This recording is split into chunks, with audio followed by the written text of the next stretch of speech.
Video में हम बात करने वाले हैं कि मैंने जब से 2025 में प्रिपरेशन स्टार्ट की थी तो मेरी प्रीलिम्स में क्या क्या ऐसी गलतियाँ थी जिसकी वजह से मेरा एसबीआई क्लर्क 2 मार्क्स से रह गया था और आईबीपीएस क्लर्क मेरा हो गया था।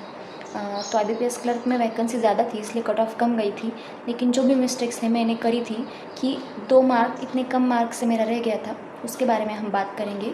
वो मिस्टेक्स जो आपको भी नहीं करनी चाहिए अगर इसी साल आपको सिलेक्शन लेना है तो वीडियो लास्ट तक ज़रूर देखिएगा। तो सबसे पहले हम बात करते हैं कि मैंने जब से शुरू किया था 2024 में मेरी ग्रेजुएशन के लास्ट ईयर चल रहा था, तब मैंने कुछ टॉपिक्स किए थे क्योंकि मैंने पहले से डिसाइड कर लिया था। लेकिन 2025 में क्या हुआ कि एसबीआई क्लर्क है जो फरवरी में हुआ था, तो मेरी उतनी अच्छी से प्रिपरेशन नहीं हुई थी। तो मेरी सबसे पहली गलती ये थी कि कुछ टॉपिक्स को मैंने अच्छे से किया था लेकिन कुछ को छोड़ दिया था, जैसे मेंसुरेशन, प्रोबेबिलिटी और भी कई टॉपिक है, कॉम्बिनेशन, परम्यूटेशन। तो आपको क्या करना है, सभी टॉपिक्स को अच्छे से करना है, क्योंकि मैंने ये एक्सपीरियंस किया है कि अगर हम कोई टॉपिक अच्छा करें और एग्ज़ाम में उसका मॉडरेट लेवल का क्वेश्चन आ जाए और कोई टॉपिक जो हमने छोड़ दिया है उसका अगर इजी लेवल का क्वेश्चन आया और तब हम वो नहीं कर पाए तो हमारे मार्क्स वहाँ निकल जाएंगे। और क्लर्क में यही मेन रोल होता है कि हमें ज़्यादा से ज़्यादा अटेम्प्ट करने होते हैं स्पीड एक्यूरेसी के साथ। तो आपको सभी टॉपिक्स अच्छे से करने हैं, स्पीड, मैथ्स, टीआई, अरिथमेटिक तो बिल्कुल भी नहीं छोड़ना है। अरिथमेटिक से अगर आपको ऐसा लगता है कि सिलेक्शन हो जाएगा तो वो में आपका स्ट्रॉन्ग जो बेस है वो होना चाहिए। आपको मेंस भी देना है और मेंस तभी पॉसिबल है जब आपका बेस अच्छे से स्ट्रॉन्ग हो, चाहे वो कोई सा भी सब्जेक्ट हो। तो आपको पहले सब टॉपिक्स अच्छे से करने हैं। सिलेबस करने के बाद डायरेक्ट मॉक पे जंप ही नहीं करना है, क्योंकि सर्टेन लेवल ऑफ क्वेश्चन की आपकी प्रैक्टिस हो जानी चाहिए और हम नहीं बता सकते कि किस एक स्टूडेंट की कितनी कैपेसिटी हो सकती है, कितने क्वेश्चन सॉल्व करने से उसके मार्क्स बढ़ने लगेंगे। तो आपको ये क्वेश्चन कहीं भी जाके नहीं पूछना है कि कितने क्वेश्चन प्रैक्टिस करने से हमारे मार्क्स बढ़ेंगे या हमारा स्कोर अच्छा आएगा। वो हमें खुद नहीं पता और किसी को भी नहीं पता। तो आपको बस अच्छे से प्रैक्टिस करते रहनी है। वो ग्रेजुअली धीरे धीरे चेंज होता है लेकिन वो हमें समझ नहीं आता है।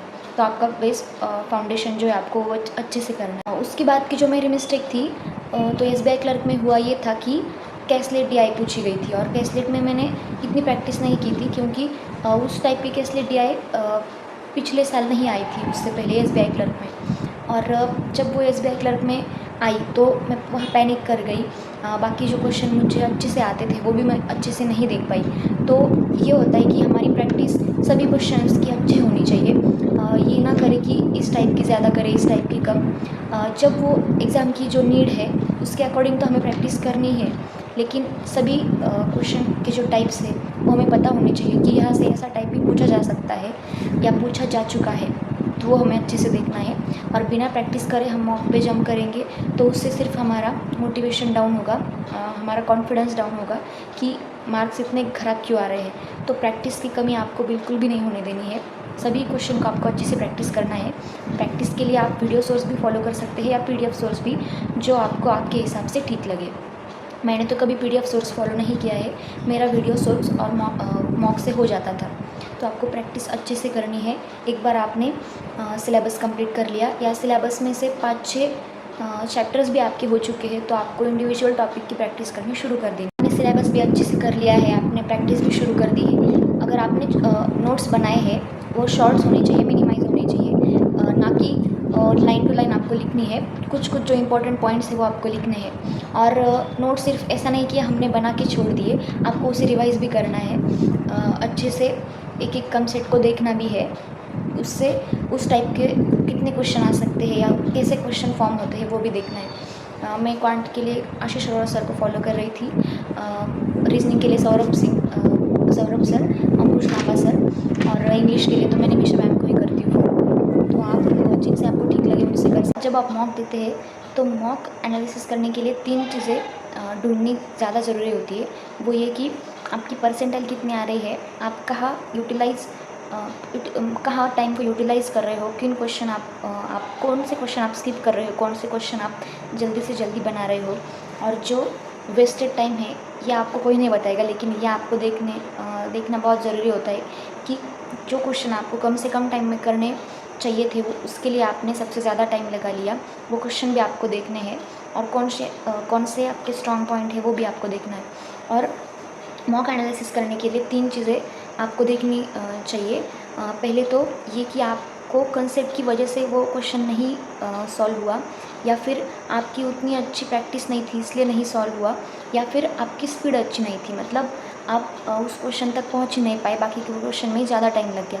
तो आपको ये 3 चीज़ें देखनी है कि कंसेप्ट, प्रैक्टिस या स्पीड, इनमें से किस कारण की वजह से आप उस क्वेश्चन को अच्छे से अटेम्प्ट नहीं कर पाए, तो आपको ये देखना है। और वीक टॉपिक जो रह गए हैं उनको आपको टाइमर के साथ प्रैक्टिस करनी है, और जहाँ पे सिली मिस्टेक्स हुई है उनको भी ज़्यादा से ज़्यादा प्रैक्टिस करनी है, रोज़ थोड़ा सा समय निकाल के। और एक बात जो मैंने नोटिस की है कि हम क्या करते, रीजनिंग का भी थोड़ा सा कर लेते हैं, क्वांट का भी थोड़ा सा कर लेते हैं, और जिस समय हम जो टॉपिक कर रहे होते उस समय उस पर हमारा ध्यान नहीं होता, दूसरी चीज़ों पर ज़्यादा ध्यान होता है कि क्वांट का ये टॉपिक रह गया है, अगर हम रीजनिंग कर रहे तो, या इंग्लिश का ये सेक्शनल टेस्ट में ऐसा गया था, हमारा ध्यान कहीं और होता है। तो हम जब एक पर्टिकुलर टॉपिक कर रहे होते तो हमारा पूरा ध्यान उसी चीज़ पर होना चाहिए, ताकि हम जो कर रहे हैं उसका ज़्यादा से ज़्यादा फ़ायदा हमें मिल सके। बाकी चीज़ों पे ध्यान नहीं देना है, स्ट्रेट फॉरवर्ड होके हम जो कर रहे हैं बस उसी पे अपना पूरा फोकस लगाना है। इससे क्या होगा कि आप जो कर रहे हैं उसका आउटपुट भी आपको अच्छे से मिलेगा, और जो टाइम आपने दिया है उसे करने के लिए यूटिलाइज़ होगा। और टाइम टेबल कभी भी ऐसा ना बनाए कि इतने घंटे मुझे पढ़ना है, बस इतना ध्यान रखना कि आज मुझे ये टास्क करना है पर्टिकुलर सब्जेक्ट को लेके। तो बस इतनी बात। टास्क में बस एक चीज़ ध्यान में रखना कि कोई भी हर एक दिन के लिए मोटिवेटेड नहीं रहता है। कुछ ऐसा भी वक्त आता है जब हम बहुत लो फील करते हैं, मार्क्स नहीं बढ़ते या प्रैक्टिस अच्छे से नहीं हो पाती, लेकिन उसके बाद भी हम खुद को कैसे संभालते हैं, कैसे ग्रेजुअली करके हम आगे बढ़ते हैं, वो ज़्यादा ज़रूरी होता है। तो फेलियर्स तो आएंगे, मॉक में नंबर धीरे धीरे ही बढ़ेंगे, लेकिन हम खुद को उस टाइम में कैसे सर्वाइव कर जाते हैं वो ज़्यादा ज़रूरी होता है। तो बस यही था इस वीडियो में। आपके कोई डाउट है तो आप पूछ सकते हैं। इसी वजह से मेरे IBPS क्लर्क में सिलेक्शन हो गया था। SBI क्लर्क पहला ऐसा था जो मैंने बैंकिंग का एग्ज़ाम दिया था, और बाकी IBPS क्लर्क तक आते आते मुझे पता चल गया था कि मेरी स्पीड नहीं आ रही है, मुझे किन किन टॉपिक्स पर कैसे प्रैक्टिस करनी है। तो फिर मेरा SBI क्लर्क नहीं हुआ था, और IBPS क्लर्क मेंस की भी मैंने वीडियो बना दी है, आप वो देख सकते हैं। तो वीडियो देखने के लिए थैंक यू। ऐसे अपनी प्रिपरेशन को अच्छे से करते रहिए, हार मत मानिए, चाहे जैसा भी रिज़ल्ट आपको इस समय मिल रहा हो, और बस आगे बढ़ते रहिए।